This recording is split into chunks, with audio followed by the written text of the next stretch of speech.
अभी हमारे साथ हैदराबाद के बीजेपी के उम्मीदवार माधवीलता जी हैं, उनसे बात करेंगे।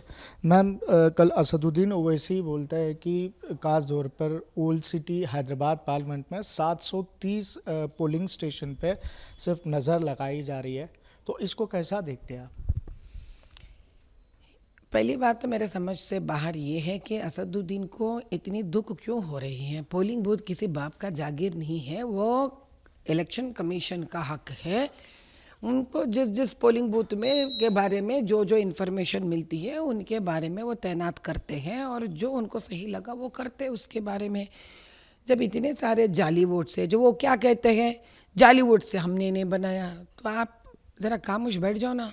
आप जाली वोट्स भी नहीं बना रहे, आप रिगिंग भी नहीं कर रहे, आप कोई गड़बड़ नहीं कर रहे, तो आप हमारे जैसे खामोश रह जाइए। जो इलेक्शन कमीशन का काम है वो कर लेंगे। तो वो इतने तड़प रहे क्यों? क्यों मलकाजीगिरी में रखिए, तो इनको तो इधर ठहरे ना, तो मलकाजीगिरी के बारे में क्यों पढ़ा है इनको? सिकंदराबाद में रखिए। कैंडिडेट है, कैंडिडेट अपना काम करते जाना चाहिए। कैंडिडेट का काम है आप जो प्रचार कर रहे करिए, अच्छी बात है ना। अगर कोई पोलिंग बूथ के ऊपर इलेक्शन कमीशन इंटरेस्ट ले रहा है, पुलिस इंटरेस्ट ले रहा है, तो इसके बारे में उनको वाहवाह करना चाहिए। अभी यही असदुद्दीन 10 दिन पहले कहते हैं कि इलेक्शन कमीशन को मालूम है अपना काम करना, तो क्या हमें कह रहे हैं, क्या कहना चाह रहे हैं बीजेपी की उम्मीदवार कि इलेक्शन कमीशन गड़बड़ कर रही है, क्या इलेक्शन कमीशन बोगस वोट्स बना रही है? तब जाके हमारे ऊपर इस प्रकार का उन्होंने इल्ज़ाम लगाए थे। अब जब इलेक्शन कमीशन जाली वोट्स निकालना चाह रहे हैं और पूरे पोलिंग बूथ पर तैनात लगाना चाह रहे हैं जहाँ जहाँ उनको बैकग्राउंड इन्फॉर्मेशन है, तब भी दिक्कत। किस बात की दिक्कत है? मैडम, इससे पहले आपने आरोप किया था तकरीबन 1900 पोलिंग बूथ में तकरीबन 1000 से 1200 के पोलिंग बूथ बहुत सेंसिटिव है, जहां पर रिगिंग होता है, बूथ कैप्चरिंग होता है। क्या इसी चीज़ को लेके इलेक्शन कमीशन अभी एक्शन ले रही है? क्या आपको लगता है? जी, मुझे एक बात आपको साफ बताने दीजिए। ये हम तो ये साल 2024 आज हम दरख्वास्त दिए उन लोगों को। ये तकरीबन 15-20 सालों से दरख्वास्त के ऊपर दरख्वास्त देते गए। मगर आप आए बात ये इम्प्लीमेंट हो रहा है, आपने बोला कि 15 साल से कर रहे हैं। ये कैसा रहता है कि कितना जोर से आप काम करते जाओ करते जाओ करते जाओ, तब उसको जाकर एक फाइनल में एक रिजल्ट मिलता। जैसे कि 500 सालों से कर सेवक काम करते आए ना, तो 500 साल पहले क्यों राम मंदिर आया, ये सवाल तो कोई जवाब नहीं दे पाएगा। मेहनत करते जाते जो मेहनत का कड़ी मेहनत जब एक स्थिति पहुंच जाती है, तब गवर्नमेंट को भी लगता है अरे बाप सही में तो कुछ तो गड़बड़ है, कोई इतना मेहनत कर रहा है हमको समझाने के लिए, तो चलो खोलते हैं देखते हैं। तब वो लोग सारे फाइल शायद बुलाते होंगे। उतना क्यों, आप साउथ जोन डीसीपी जी के पास जाइए, आप उनके पास सारा इन्फॉर्मेशन है। जितने सारे ये लोग नंबर दिए ना, आंकड़ा, ये सारे नंबर का इन्फॉर्मेशन है उनके पास। कई साल उनसे इसके बारे में उन लोगों को हर प्रकार का प्रूफ और इन्फॉर्मेशन पोलिंग बूथ के बारे में है। तो क्या हम अकेले दिए तो हमारे बात सुनते? कैसा सुनते? हम आम जनता में से हैं। फिर इतने साल नहीं लिए, फिर अब के बार ले रहे, ताकि अब के बार हैदराबाद में कुछ अलग होने वाला है क्या? क्या लगता है आपको? इतने साल में नहीं हुआ, इसका मतलब है माधवीलता का जैसा इतने सालों में कौन ठहर के इतना आवाज़ उठा है भाई। इलेक्शन कमीशन को हमने आज तक 10 से 12 लेटर्स लिखे हैं। पर्सनली कम से कम 3-4 बार यहाँ पे हैदराबाद गए थे। पर्सनली हम 4 बार दिल्ली गए थे। जाइए कोई भी, शायद तभी हो जाता था। अभी बीआरएस वालों को करना था, क्यों नहीं करे वो लोग? उनको पसंद है ऐसा काम होते हुए। कांग्रेस को करना था ये काम, क्यों नहीं करे कांग्रेस? क्योंकि उनको पसंद है ये सब होना। अरे उनके खुद के गवर्नमेंट में बीआरएस तक आवाज़ नहीं उठाई। फिरोज खान उठाए नहीं उठाए आवाज़, क्यों दबा दिए तो फिर फिरोज खान? इसीलिए क्योंकि यहाँ पे बीआरएस भी बंद करवाना चाहता है, कांग्रेस भी गला बंद करना चाहता है इसका। इसीलिए हमने direct election commission of India से दरख्वास्त की है, क्योंकि यहाँ तो कोई सुनने वाला है नहीं। मैडम, जो असदुद्दीन ओवैसी जो सवाल उठाते हैं, जो जाहिर सी सवाल है कि बल्कि हैदराबाद में ही क्यों, मलकाजगिरी हो, सिकंदराबाद हो, जहाँ पर बीजेपी का दबदबा है, निज़ामाबाद या करीमनगर, उस जगह पर भी कई सारे बोकस वोट भी हो सकते हैं। वहाँ पर भी इस तरह के तैनात रैपिड एक्शन आपने मांग की थी कि सेंट्रल फोर्सेस को वहाँ पर डिप्लॉय करे, ये सब भी वहाँ पर भी कर सकता है, सिर्फ हैदराबाद क्यों? पहली बार सच बोलने की कोशिश किया असदुद्दीन जी ने, मैं तारीफ करूंगा उनका, क्योंकि जितने जगह का नाम दिए वो खुद बोल ले रहे वहाँ पे भी बोगस वोट्स है, वहाँ पे भी रिगिंग हो रहा है। नहीं, उन्होंने ये बात नहीं बोला है, मैं बोल रहा हूँ कि ये शायद ये भी हो सकता है ना, वहाँ पर भी बीजेपी का जी जहाँ हम पर थोड़ी हम दबदबा थोड़ी बोल रहे हैं, आप बता रहे, आप तो सिर्फ जर्नलिस्ट है। वहाँ पर एक बात सुनकर हमसे सवाल पूछ रहे हैं, उनके सवाल में जिन जिन शहरों का या जिन जिन जगहों का नाम लिए गए, इतना पक्का कैसे लिए वो नाम इन्हों? इसीलिए लिए क्योंकि इसके पीछे वहाँ असदुद्दीन भी है। मुझे पूछिए, मैं नहीं बोल सकती वो जगह के पास, मुझे पूछिए, मैं नहीं बोल सकती वो जगह के नाम, क्योंकि मैंने कभी गई नहीं, कभी देखी नहीं वहाँ पे क्या होता है। तो वो 40 साल से सियासत में है, वो शायद उसी वजह हाँ से तो फिर कॉर्पोरेटर से उनके हाँ तो फिर जहाँ जहाँ पे ये लोग कांग्रेस का मदद करते हैं, जहाँ जहाँ बीआरएस को मदद करते हैं, जहाँ जहाँ खुद ठहरे हुए हैं, जहाँ जहाँ ये फतवे भी जाते हैं, जहाँ जहाँ ये मुस्लिम ऑर्गेनाइजेशंस में वोट डालने के लिए कोड ऑफ कॉन्डक्ट को तोड़कर भी आगे बंद करते हैं, इनके पास ये सारा लिस्ट रहता है, पक्का लिस्ट रहता है। जहाँ जहाँ ये लोग इस प्रकार के जाली वोट का इस्तेमाल करना, रिगिंग करना, वहाँ के दूसरे पार्टी वालों को खास कर कर भाजपा के एजेंट्स को तंग करना, इनका तो अभी आदत सा बन गया। तो इनकी जबान पे रहती है जगहों के नाम, अभी इनको डर लग गया है। क्या लग गया है? डर लग गया असदुद्दीन का कि पूरे जो 800 पोलिंग बूथ हैं, इन पे अभी सही तरीके से ऊपर वाले के रहम से अभी पक्का फेयर वोटिंग होने वाला है। तो देख लेंगे, जीत तो तय है हमारे तरफ। मैडम, आपने कुछ अरब लोगों के बारे में बात करा, हैदराबाद में जो अरब लोग रहते हैं, शिया कम्युनिटी के लोग रहते हैं, उन लोगों के बारे में आप कुछ बोल रहे थे, कुछ खास उनके लिए, हैदराबाद लोगों के लिए, जो ये दो कम्युनिटी के लोगों के लिए लाने वाले हैं? जी हाँ, हम अरब भाइयों के लिए और अपने शिया भाइयों के लिए भी कुछ, जैसे हम जीतेंगे भाजपा से, ये सब उनके लिए करेंगे हम।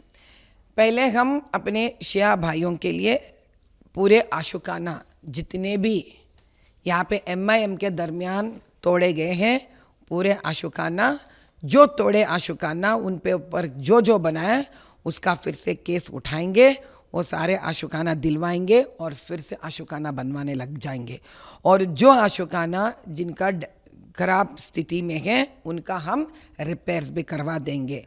और बीबी का आलम, जो हम 10 मुहर्रम कहते हैं, जो हमारे कश्मीर में भी पिछले साल उसको गवर्नमेंट इवेंट बनाया गया है, हम फिर से यहाँ पर, यहाँ का जो कांग्रेस गवर्नमेंट है उनसे लड़ेंगे और आपका हक आपको दिलाएंगे, उसको गवर्नमेंट इवेंट बना कर ही रहेंगे हम।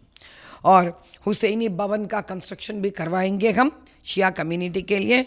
और ख़ास कर 10 मुहर्रम के वक्त जितने भी हमारे शिया भाई और बहन हर प्रकार के हर जगह से यहाँ पे आते हैं भागीदार बनने यहाँ पर मुहर्रम के वक्त पर, उनके लिए हम मुसाफिर खाना बनवाएंगे। इतने सारे वक्फ बोर्ड प्रॉपर्टीज़ ये लोग हड़प लिए ना, फिर वापस हम खींच के ले लेंगे। उन सारे जगहों पर अलग अलग मुसलमान भाई बहनों के लिए उनका अलग अलग हक हम उनको दिलाएंगे, उनको मुसाफिर खाना बनाएंगे। और अलोकेटिंग लैंड फॉर शरिया कम्युनिटीज़, हम लैंड शरिया कम्युनिटीज़ के लिए दिलवा देंगे इस प्रकार से। और दूसरी बात ये भी है, जितने सारे मुसलमानों के ग्रेवयार्ड्स हैं, वहाँ पे ये लोग जो बिल्डिंग्स उठाए हैं, जो जो काम किए हैं, हम फिर से उसका सारा फाइल्स खोलेंगे। हर उस वक्फ बोर्ड के यहाँ जो ग्रेवयार्ड्स हैं उनके बारे में तैनात करवाएंगे हम, और वो हक हम फिर मुसलमानों को दिलवा कर ही रहेंगे। ये कितना साल लग जाएगा मैडम? क्या ये आगे आने वाले 5 साल की बात कर रही है या तो 10 साल होगा? कितने साल? ये तो सिर्फ आप शिया कम्युनिटी के बारे में सुना, मैं अरब कम्युनिटी के बारे में भी दे दूंगी आपको। तकरीबन 5 लाख इंडियन अरब कम्युनिटी यहाँ पे है। उनके लिए सबसे बड़ी बात यह है, गवर्नमेंट गर्ल्स डिग्री स्कूल जो बारकास में पड़ा हुआ है बंद, उसको फिर से हम ताला तोड़कर खुलवा देंगे उसको, जो उनका हक है। ये कोई रोक नहीं सकता। और खैर उल उलूम डिग्री कॉलेज 2 बारकास में है, जो भी वो भी 1998 से बंद पड़ा हुआ है, उसको भी, वो प्राइवेट कॉलेज है अरबों का, उसको भी खुलवा देंगे और बच्चे 2024 से फिर कॉलेज चलने शुरू कर देंगे। इसके अलावा जो सेटविन सेंटर्स को बारकास में बंद करवा दिए अरबों का, फिर से हम खुलवाएंगे, ताकि सेटविन का ऐसा बहुत सारे हुनर है जो सेटविन के अंदर सिखाया जाता है, हम फिर से उनको दिलवा देंगे उनका हक और सेटविन खुलवा देंगे।